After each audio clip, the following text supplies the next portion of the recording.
Hey, tackle trading community out there. Coach Tim here, tackletrading.com.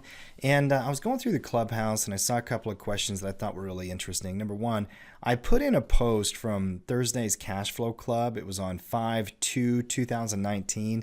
Strong recommendation. Go watch that Cash Flow Club. It was great.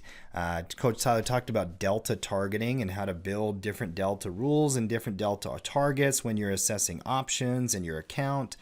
I can't even do it justice. Just go watch it and review it. But after I posted that, I saw a comment question from Six, and Six, great member of our community, halftime crew, power user. I know you, Six, and I even answered his question. But I thought I'd do a video for you guys here because I thought it was a good one for everybody. It says if the option report has, let's say, a target above 120, but delta above 60 is on strike at 118. Does it make sense to buy the in-the-money option above 60 delta, but still trigger above 120 contingent, like on long call options, for example? And I'm sure this has come up a lot, and I actually think it's a really great question. Let's say we take any old stock, Microsoft, for example. I know that's about $120 stock, close to what Six was talking about. And let's say that we were going to buy it, above 132. Okay. Well, the current price is at 128.90.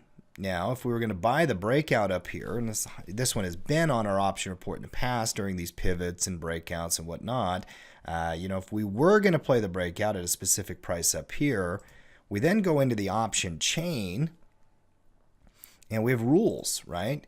We have rules for Microsoft, maybe like you've taken an options class or you've gone by your playbook to do like a 75-day option, more than 60 days, closest to 60 delta.